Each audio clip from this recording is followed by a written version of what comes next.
Hello dear student, good morning.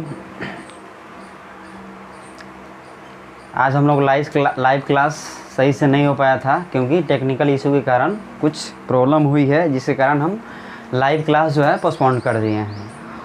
तो हम लोग स्टार्ट करते हैं कंपाउंड इंटरेस्ट, चक्रवृद्धि ब्याज।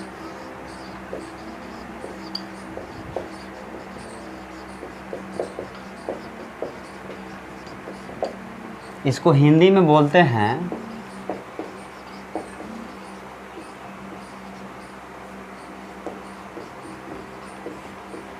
चक्रवृद्धि क्या ब्याज। यह जो है चैप्टर हम लोग स्टार्ट करेंगे आज, कंपाउंड इंटरेस्ट। इसको हम CI भी बोलते हैं। CI जब भी बात होगी तो हम लोग कंपाउंड इंटरेस्ट के बारे में हम लोग बात करेंगे, और हिंदी में क्या, चक्रवृद्धि ब्याज। सबसे पहले SI भी होता है। SI का जो है फुल फॉर्म होता है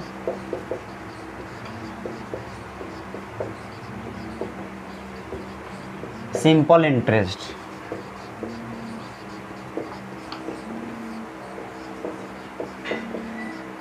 साधारण ब्याज,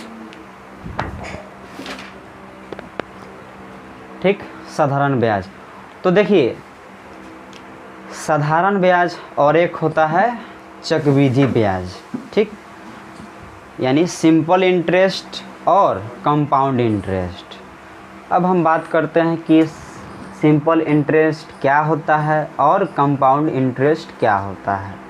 जैसे हम लोग गांव घर में देखते हैं, कोई भी महाजन या साहूकार से जो रुपया हम लोग लेते हैं, सपोज दैट मान लीजिए अगर हम किसी महाजन से 10,000 रुपया लेते हैं, ठीक, तो बोला जाता है जब हम किसी महाजन या साहूकार से जब पैसा लेने जाते हैं तो हम अगर 10,000 रुपया लेते हैं, हम अगर मांगते हैं तो महाजन बोलते हैं ठीक है, पैसा तो हम आपको दे रहे हैं, लेकिन आपका जो रेट होगा, यानी इसको दर बोला जाता है, वह आपका दर जो है 10% के हिसाब से लगेगा।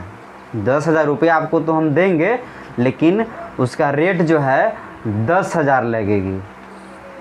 तो अब देखिए, तो यहाँ पे 10% अगर साहूकार बोल दिए कि 10% से आपको ब्याज लगेगी।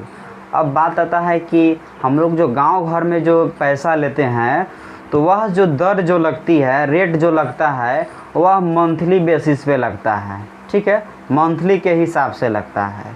लेकिन जब हम बुक में हम लोग जब क्वेश्चन बनाते हैं CI और SI का, तो इसमें अगर कुछ मेंशन अगर नहीं किया हो, 6 माही 3 माही या ये सब चीज़ मेंशन नहीं किया गया हो, तो हम लोग समझेंगे जो दर जो दिया हुआ है वह 1 साल की दिया हुआ है।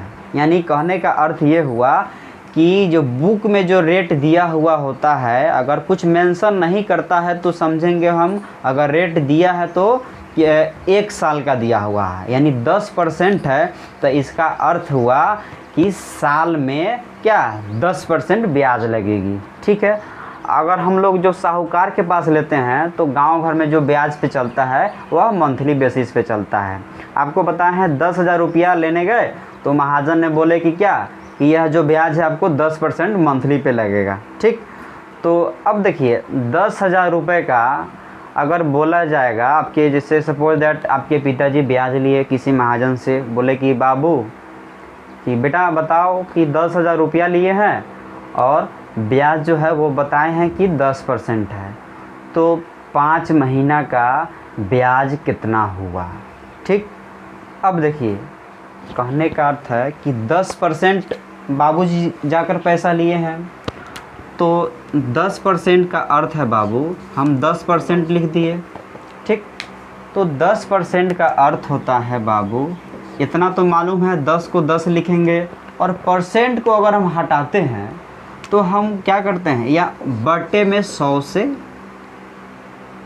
कर देते हैं, या हम क्या कर सकते हैं, गुने 1/100। तो इसका भी अर्थ यही हुआ, यानी कहने का अर्थ हुआ 10% का अर्थ हुआ 100 रुपया में 10 रुपया क्या है, ब्याज है, ठीक, यानी एक महीना का ब्याज कितना है 100 रुपया में, तो 10 रुपया है। तो बाबूजी रुपया लिए हैं कितना 10,000 और बोले हैं कि 10% से क्या है ब्याज है, तो 10,000 का हम 10% निकालेंगे। यह जितना आएगा वैल्यू वही मेरा क्या होगा साधारण ब्याज होगा। ठीक, तो यह 10,000 का जो ब्याज आएगा, अगर बात करते हैं तो महाजन जो बोले हैं मंथली बेसिस पे लगेगा, तो 10,000 का ब्याज जो है 1 मंथ का आएगा। ठीक, लेकिन पहले 1 मंथ का निकाल लेते हैं, है ना। तो देखिए करना कुछ नहीं है, 10,000 हो गया और गुने 10 का 10 है और परसेंट हटाएंगे तो बटे में क्या करेंगे 100 से डिवाइड करेंगे। तो देखिए 2 जीरो से 2 जीरो क्या हो गया कैंसिल हो गया। ठीक, और अगर हम गुना करेंगे तो क्या हो जाएगा 1 पे 3 जीरो, यानी 10,000 रुपये का एक महीना का ब्याज जो आया मेरा कितना आया, तो 1,000 आया। ठीक, अब बाबूजी बोले हैं कि 5 महीना का, तो करना कुछ नहीं है, हमको यहाँ पे जब महीना का बोलेगा उससे हम मल्टीप्लाई कर देंगे। तो यानी बाबूजी बोले हैं 5 महीना का, तो 1,000 गुने 5 यानी टोटल कितना हो गया 5,000 रुपया हो गया। तो यहाँ पे एक बात गौर कीजिएगा आप लोग, यहाँ पे तो 5 महीना का बोला गया है। ठीक, अगर आपसे बोला जाएगा कि 6 महीना का जो है साधारण ब्याज क्या होगा, तो 6 से गुना कर देंगे। 8 महीना का साधारण ब्याज क्या होगा, तो 8 से गुना कर देंगे। 14 महीना का अगर बोलेगा कि साधारण मतलब इसका ब्याज क्या हो जाएगा साधारण ब्याज, तो 14 से गुना कर देंगे। तो कहने का अर्थ हम आपको बताना ये चाह रहे हैं बाबू, अगर ये जो है साधारण ब्याज में क्या होता है, रेट जो है मतलब जो ब्याज जो होता है 1 साल का जितना अगर ब्याज आता है उतना ही जो साल हर साल लगता है, मतलब हर साल क्या होता है रिपीट होता है। जैसे कहने का अर्थ यह हुआ 10,000 रुपये का एक महीना का ब्याज जो कितना है 1,000 है, तो ये तो पहला महीना का जो ब्याज है 1,000 रुपया, तो दूसरा महीना का भी ब्याज जो होगा एक ही हज़ार होगा। तीसरा महीना का जो ब्याज होगा वह 1,000 होगा। चौथा महीना का जो ब्याज होगा एक ही हज़ार होगा।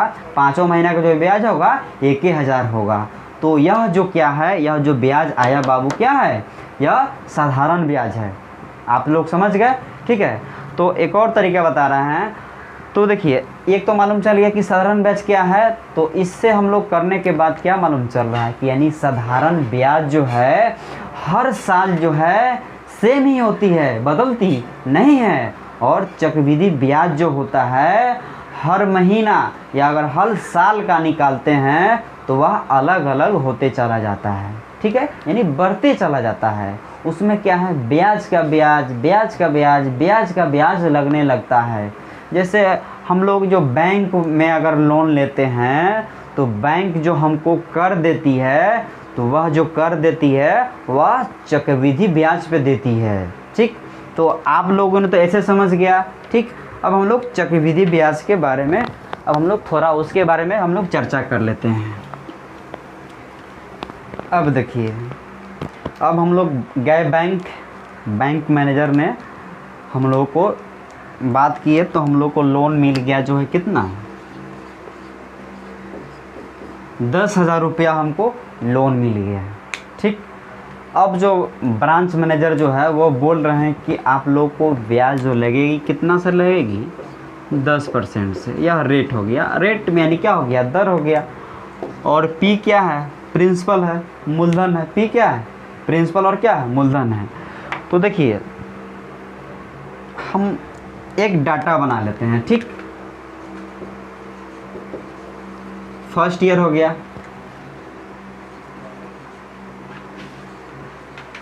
सेकेंड ईयर हो गया, थर्ड ईयर हो गया। अब आपको बताएंगे पहले साल ब्याज कितना होगा, दूसरे साल ब्याज कितना होगा और तीसरे साल ब्याज कितना होगा। तो देखिए रेट कितना है 10% है, तो हम लोग कैसे अगर निकालना है मतलब ब्याज, हम लोग जस्ट पहले अभी सीखे हैं। अगर बात होगी पहले साल का ब्याज कितना होगा, तो सबसे पहले पहले साल का हम पी यानी प्रिंसिपल, इसको हम मूलधन बोलते हैं। हम लोग क्या बोलते हैं, पी को मूलधन बोलते हैं, और उसको हम कैपिटल पी से भी, प्रिंसिपल को कैपिटल पी से हम लोग डिनोट करते हैं। तो देखिए यहाँ पे पी जो है मेरा 10,000 है। पी कितना है, तो 10,000 है। यह जो अमाउंट है नीचे हम पी लिख रहे हैं, ये आप लोग ध्यान दीजिएगा। नीचे वाले अमाउंट क्या है, या जो हेड है यहाँ पे पी हम लोग कर रहे हैं। तो इसका जो है 10%, ठीक। तो इसका 10% हम लोग निकालेंगे कैसे, तो यह आपको भली भांति हम समझा दिए हैं। यह 10,000 हो गया अमाउंट, इसका 10%, 10 बटा क्या 100, 2 जीरो से 2 जीरो कैंसिल, 1 पर 1 2 1 3 जीरो, यानी 10% से इस अमाउंट का 10,000 का ब्याज मेरा आ गया कितना, 1,000 हो गया। यहाँ तो कोई दिक्कत किसी को, कोई दिक्कत नहीं। अब देखिए, अब जो सेकेंड ईयर जो है, अब बात आती है कि दूसरा साल जो है अब मेरा अमाउंट कितना होगा। अब दूसरे साल जो है अमाउंट कितना हो जाएगा, तो 10,000 तो पहले से है, ठीक, और इसमें जो है प्लस हो जाएगा ब्याज, जो इसके ब्याज जो है जितना लगा है, तो 10,000 अब प्लस क्या हो गया 1,000। तो अब यहाँ पे मेरा जो दूसरा साल जो मूलधन हो गया वह कितना हो गया, 10,000 और 1,000 हो गया। इस बात पे ध्यान देना है। यहाँ पे देखिएगा, पहले ब्याज था, पहले मूलधन था कितना 10,000, अब मूलधन क्या हो गया 10,000 प्लस 1,000, यानी क्या हो रहा है, मतलब इस अगर हम दूसरी साल का बात करते हैं अमाउंट, तो पहले साल का तो अमाउंट जितना है उतना है ही, साथ ही साथ उस ईयर का जितना ब्याज है वो भी मूलधन में क्या हो जा रहा है, दूसरा साल में ऐड हो जा रहा है, जुट जा रहा है। तो यह हो गया अमाउंट कितना आ गया, तो 11,000 हो गया। तो अब इसका जो है यहाँ पे जो ब्याज आएगा वह 10% से हिसाब से लगेगा। तो अब हम लोग निकालेंगे, अब तो मेरा अमाउंट कितना हो गया 11,000 हो गया, दिखाई दे रहा है आप लोगों को। तो अब 11,000 का फिर 10%, 2 जीरो से 2 जीरो क्या हो जाएगा, कैंसिल हो जाएगा। अब देखिए 11 पे 1 जीरो यहाँ पे है और 1 जीरो, तो 11 पे कई जीरो हो गया, 2 जीरो। अब जो है जो दूसरा साल जो है, दूसरा साल का जो है CI आ गया मेरा, कितना आ गया, दूसरा साल का ब्याज आ गया कितना 1,100 रुपया, ठीक। दूसरा साल का ब्याज कितना आ गया 1,100 रुपया। अब आप लोग भी आप बताइएगा, यहाँ तक तो आप लोग समझ गए हैं, तो आई होप, हमको उम्मीद है कि आगे भी आप लोग समझ रहे होंगे। तो आप लोगों की बतानी है, अगर हम थर्ड ईयर का बात करेंगे, थर्ड ईयर का बात करेंगे यानी तीसरा साल का मूलधन क्या होगा, यह आप लोग को बतानी है। कैसे करेंगे, तो पहले तो नीचे वाला हम आपको बताए हैं कि जब भी हम यहाँ बात कर रहे हैं तो यह मेरा क्या है, मूलधन है, और यह जो वैल्यू है यह क्या है, इंटरेस्ट है, यानी क्या है, ब्याज है। यह क्या है, इंटरेस्ट है। यह तो पी आपको बताए ही हैं। तो हम किए क्या है, पहले साल का मूलधन यह था, तो दूसरे साल का मूलधन में तो मूलधन ऐड किए ही हैं और प्लस में ऐड कर दिए हैं उसका क्या, पहले वाले, दूसरे साल के पहले वाले का ब्याज। अब हम तीसरे साल का बात करेंगे, तो यह दूसरे साल का जो मूलधन है पहले उसको लिख देंगे। तो यहाँ पे मूलधन जो आ जाएगा 10,000, अब प्लस कितना है 1,000 है। यहाँ तक कोई दिक्कत किसी को, कोई दिक्कत नहीं। यह जो है, यह जो वैल्यू है मेरा, यह क्या है, दूसरे साल का जो है पी है, मूलधन है, ठीक है। तो लेकिन यह तीसरे साल का मूलधन नहीं है, तीसरे साल का मूलधन नहीं है। अगर हम इसमें दूसरे साल का अगर है आई जो है, अगर हम जोड़ देते हैं तब मेरा तीसरे साल का क्या हो जाएगा, मूलधन हो जाएगा, यानी प्रिंसिपल हो जाएगा। तब दूसरे साल का क्या है, ब्याज कितना है 1,100 है। अब यहाँ पे क्या कर देंगे, 1,100 ऐड कर देंगे। अब जाके ये मेरा तीसरे साल का क्या हो गया, तीसरे साल का क्या हो गया, मूलधन हो गया। अब हम इस वैल्यू को क्या कर देंगे, जोड़ देंगे। अब देखिए 2 जीरो एक हो गया, एक एक, दो हो गया, ठीक है, कोई दिक्कत? सही है ना, सही है ना। चलिए अब देखिए, यानी मेरा जो आ गया तीसरे साल का जो मूलधन आ गया मेरा, कितना आ गया? 12,100 आ गया, ठीक। तीसरे साल का मेरा मूलधन कितना आया? 12,100 आया। अब इसका जो है, इसका भी जो रेट जो लगेगा, दर जो होगा कितना है? 10% ही है। तो अब हम 12,000 का क्या करेंगे? 10% निकालेंगे। तो अब देखिए यहाँ पे दिखाई दे रही है आपको, चलिए यहाँ पे कर लेते हैं।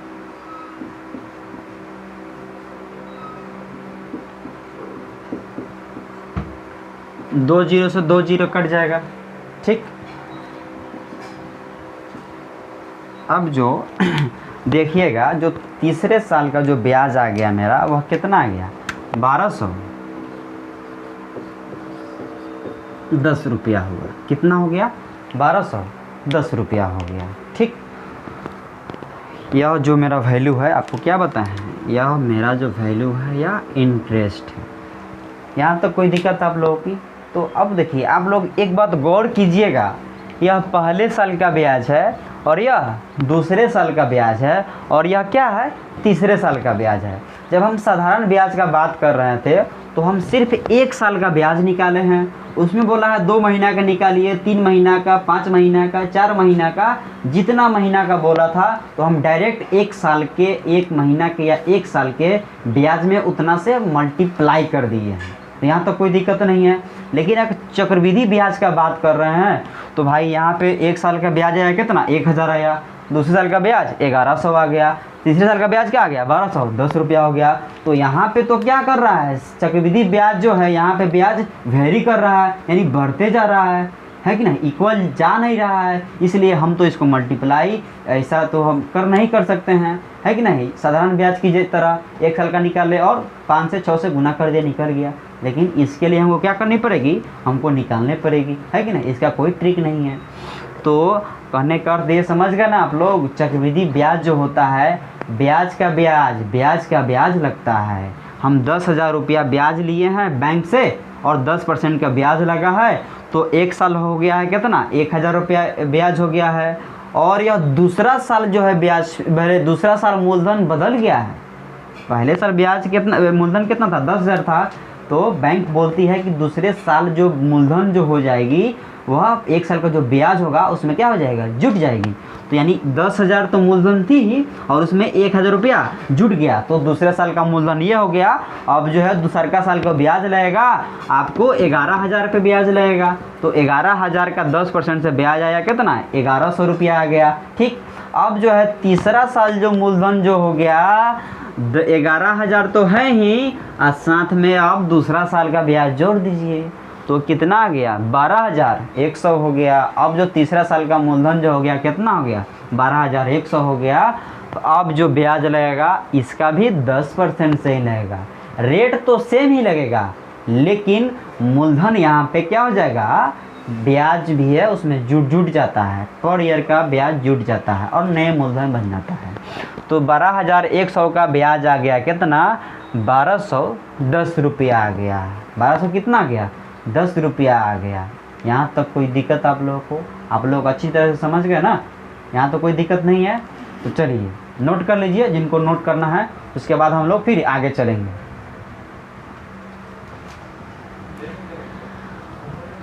देखिए, अगर रिकॉर्डेड वीडियो है बाबू, तो आप लोग क्या कर सकते हैं, आप वीडियो को पॉज करके भी आप लोग नोट कर सकते हैं। इस बात को ये तो आप लोग जान ही रहे हैं, क्योंकि सब कोई, अब छोटा सा बच्चा ही आ रहा है तो यूट्यूब से ही क्या कर रहा है?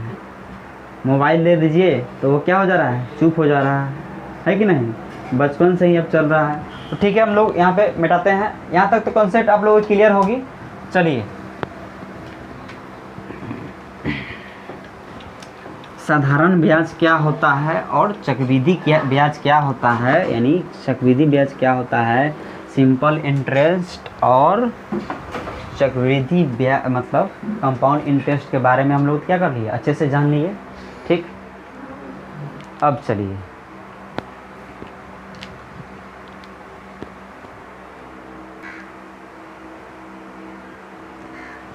चलिए चक्रवृद्धि ब्याज और साधारण ब्याज के बारे में हम लोग जानिए। तो एक बात गौर किए होंगे आप लोग, साधारण ब्याज जो है यह हर हमेशा मूलधन पे लगता है। साधारण ब्याज जो है केवल क्या होता है,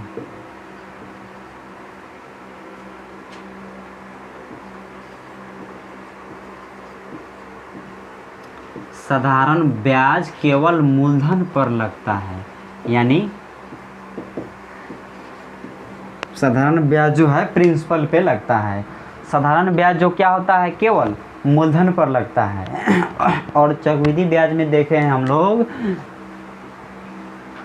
क्या किए हैं पी जो है क्या होता है, पी में आई क्या होता है, जुट जाता है। पी प्लस क्या होता है, आई होता है।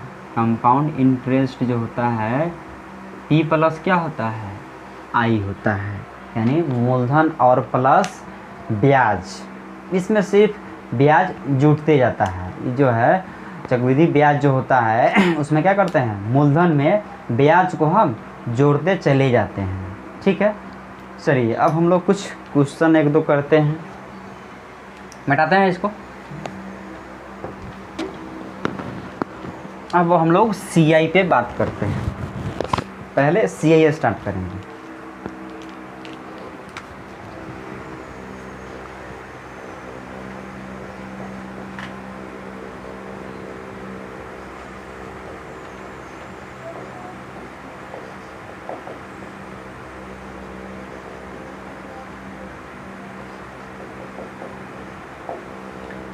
देखिए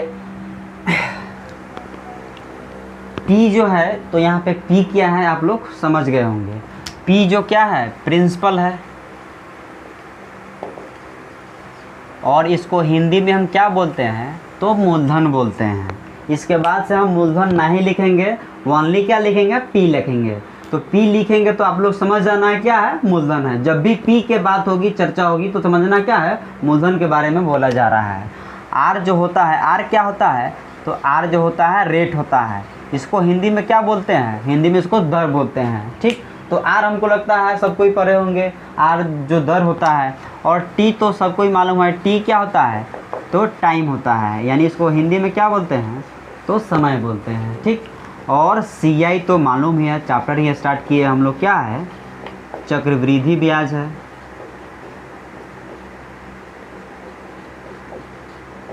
तो चलिए क्वेश्चन है कि दिया हुआ है पी बराबर कितना, 10,000 रुपया, आर बराबर कितना है, 10% है, और टी बराबर क्या है, 2 साल है, और तो सी आई बराबर क्या होगा। चलिए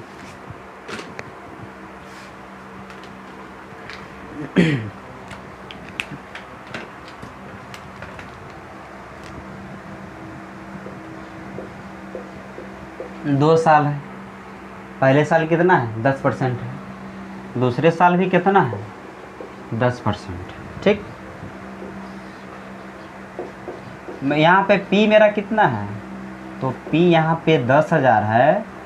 और 10,000 के हिसाब से अगर 10,000 का 10% से अगर इसका ब्याज अगर लगता है, अगर 10,000 का 10% से, तो हम लोगों ने निकाले थे 10,000 का ब्याज लगा है, 10% से कितना आया है, 1,000 आया है। ठीक, और जब दूसरे साल पे हम लोग आएंगे, जब हम लोग दूसरे साल पे आएंगे, तो यहाँ पे पहले साल का तो P होगा ही, तो जैसा है वैसा लिख देंगे हम, पहले साल का P। ठीक, तो 10,000 हो गया। और इसमें प्लस ऐड क्या करनी है, तो ऐड जो है ठीक उसके पहले वाले साल का ब्याज इसमें क्या कर देनी है, जोड़ देनी है। तो 10,000 में 1,000 क्या कर देंगे, जोड़ देंगे। यह मेरा, यह जो है, यह क्या हुआ, P हुआ। ठीक, दूसरे साल का। तो अब यहाँ पे 11,000 का हम लोग अगर ब्याज निकालते हैं, किसके हिसाब, किस रेट से, तो 10% से। तो 11,000 का 10/100, 2 0 से 2 0 कैंसिल, यानी कितना आ गया, 11,000 का ब्याज कितना आया, 1,100 हुआ। कितना हुआ, 1,100 हुआ। कोई दिक्कत आप लोगों को। अब देखिए, यह इस वैल्यू को क्या बोलते हैं, P बोलते हैं। इस वैल्यू को क्या बोलते हैं, P बोलते हैं। ठीक, कोई दिक्कत। तो हम यहाँ पे टोटल एक ही साथ किए हैं, तो इसलिए क्या हो गया 1100 हो गया, ठीक है ना। तो यहाँ पर जो है दूसरे साल का जो है ये तीनों को, ये सबको क्या कर देंगे, ऐड कर देंगे। मिश्रधन कैसे निकालते हैं, अब यहाँ पे नया टॉपिक आ गया बाबू, अमाउंट। अमाउंट क्या होता है, मिश्रधन क्या होता है, ठीक। तो थोड़ा सा आपको समझाते हैं। हम किसी महाजन से 10,000 रुपया लिए और उसका 1 साल का ब्याज हुआ कितना, 1,000 रुपया। किसी महाजन से हम 10,000 रुपया लिए और 1,000 का ब्याज हो, और 1 साल का ब्याज हुआ कितना, 1,000 रुपया। तो हमको जो है उसको हम पैसा लौटाते कितना है, तो जितना लिए थे पैसा उतना तो देते ही हैं, साथ ही साथ 1 साल का जो ब्याज होता है उसको जोड़कर वो भी क्या करना पड़ता है, देना पड़ता है। तो हम लिए 10,000 रुपया और 1,000 ब्याज हुआ, तो यानी अमाउंट उसी को बोलते हैं अमाउंट, हमको देना कितना है। तो वही क्या कहलाता है, मिश्रधन कहलाता है। 10,000 रुपया लिए और रुपया जो ब्याज भर के हो गया कितना, 11,000 हो गया। तो हम जो 11,000 अमाउंट देंगे वो हमेरा क्या होगा, मिश्रधन होगा, वो हमेरा क्या होगा, मिश्रधन होगा। तो यहाँ पे कितना हो गया, यह कितना वैल्यू, यह 11,000 है। 11,000 में अगर 1100 जोड़ेंगे तब मेरा जो वैल्यू आ जाएगा, मतलब मिश्रधन जो है वह आ जाएगा कितना, 12,100 आ जाएगा। यह जो क्या आ गया, ये जो क्या है, मिश्रधन है, ठीक है। जब भी हम एक का बात करेंगे तो आप लोगों को समझना क्या है, यह मेरा क्या है, मिश्रधन है। तो अब देखिए यह जो 12,100 वैल्यू है यह क्या है, मिश्रधन है। और P क्या है, यहाँ पे 10,000 P क्या है, मूलधन है, यह क्या है, मिश्रधन है।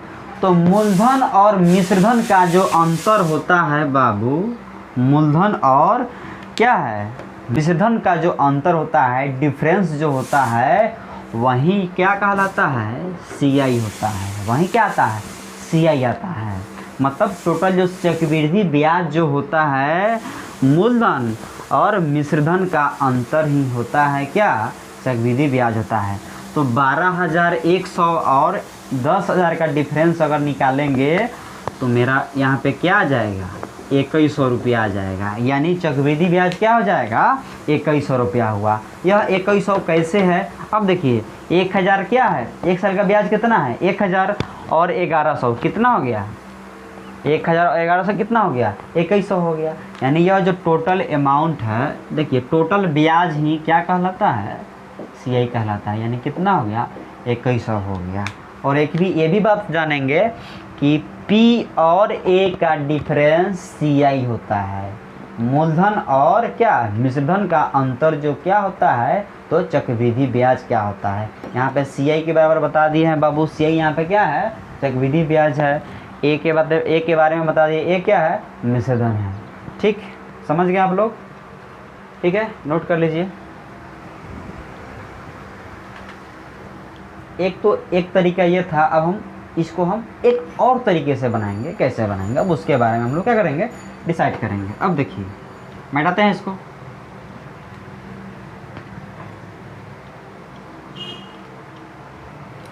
कोई दिक्कत आप लोगों को नहीं ना।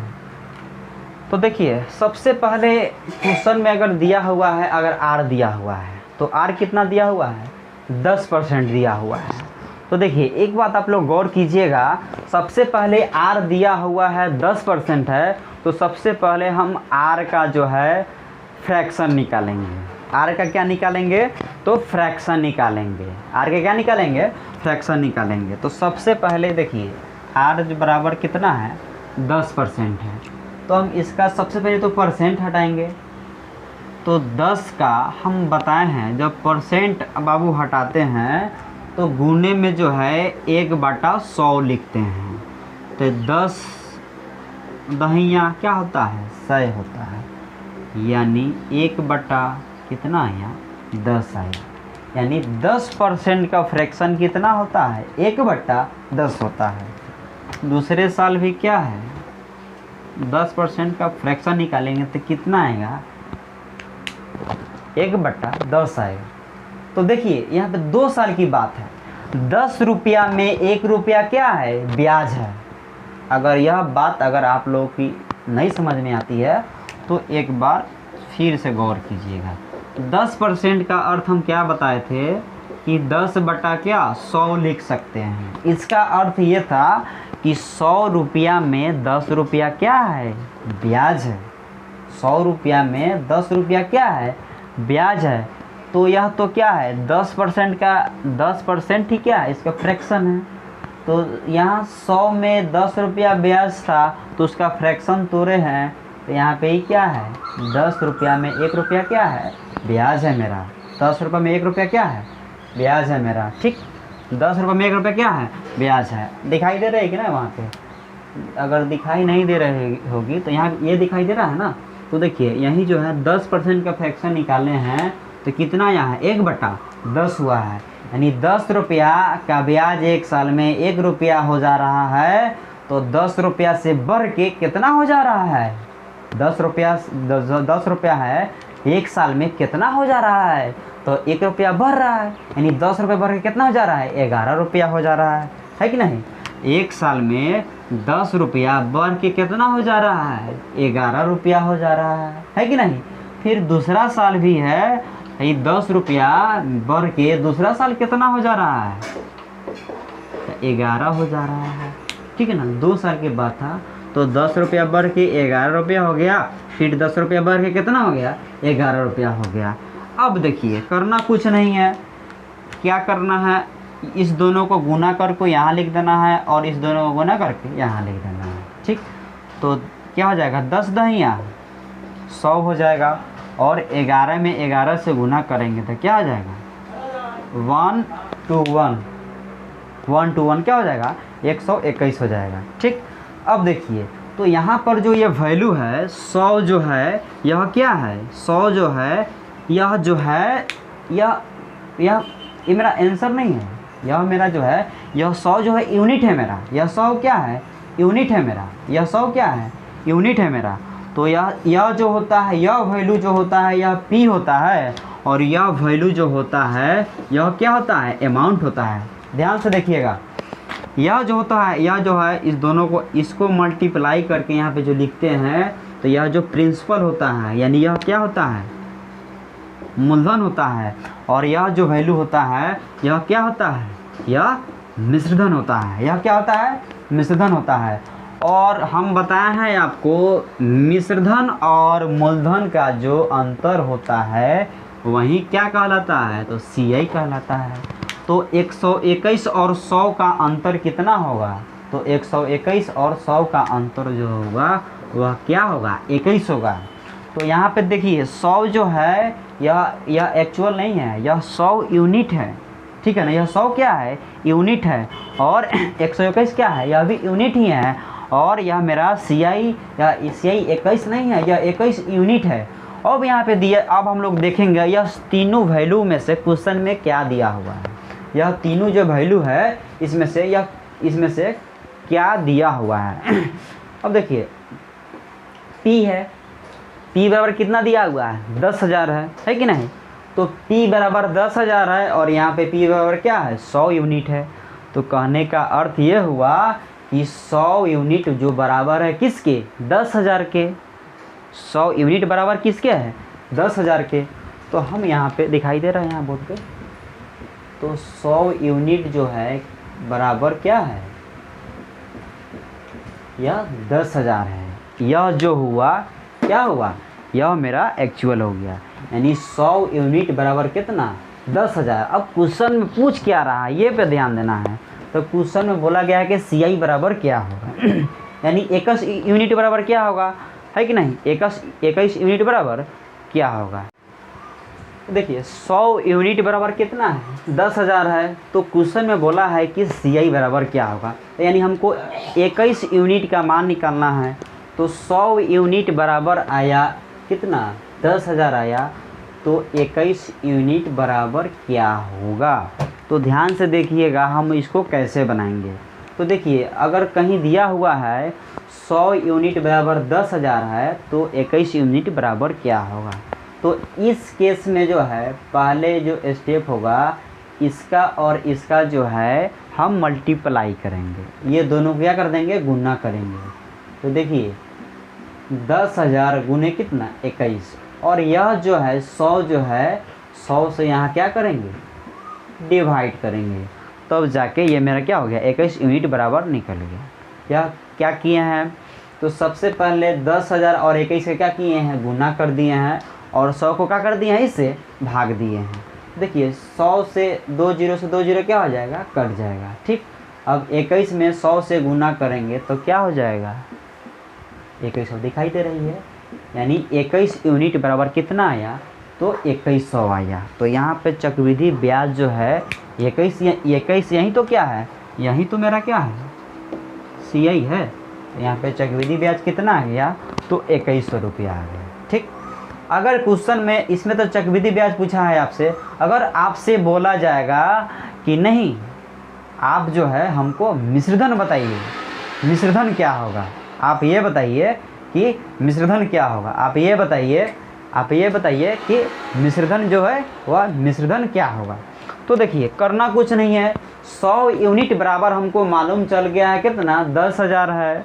100 यूनिट बराबर कितना है, 10,000 है। तो हमको 121 यूनिट का मान निकालना है, 121 यूनिट का मान निकालना है। एक तो हम ऐसे भी बना सकते हैं, एक तो तरीका ये भी है, और हम लोग जानते हैं कि जो प्रिंसिपल मतलब मिश्रधन जो होता है वह मूलधन प्लस टोटल ब्याज होता है। तो मूलधन तो मालूम है टोटल 100 बराबर कितना 10,000, और 21 बराबर कितना आ गया 2100।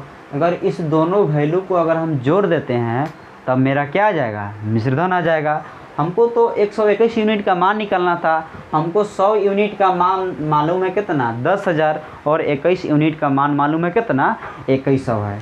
तो हम दोनों वैल्यू को क्या कर देंगे, जोड़ देंगे, तब मेरा जो अमाउंट जो हो जाएगा 121 बराबर जो क्या हो जाएगा 10,000 और प्लस हो जाएगा क्या 2100, यानी 12,100 रुपया क्या होगा, यह अमाउंट हो जाएगा। अगर क्वेश्चन में अगर मिश्रधन की बात होगी तो है कि नहीं, ऐसे निकाल लेंगे हम। ठीक, यहाँ तक कोई दिक्कत आप लोगों की, कोई दिक्कत नहीं। एक और तरीका बताते हैं, जैसे यहाँ पे तो 2 वैल्यू आ गया, कभी कभी क्वेश्चन में क्या बोल देते हैं कि CI बराबर क्या होगा, चक्रवृद्धि ब्याज वहीं चक्रवृद्धि ब्याज क्या होगा, और उसका A यानी मिश्रधन बताइए, और साथ ही साथ बोल देता है कि CI माइनस SI चक्रवृद्धि ब्याज और साधारण ब्याज का अंतर। यह 3 क्वेश्चन अगर पूछ देते हैं तो क्या करेंगे, मिटा दे इसको, नोट कर लिए होंगे आप लोग, ठीक है ना।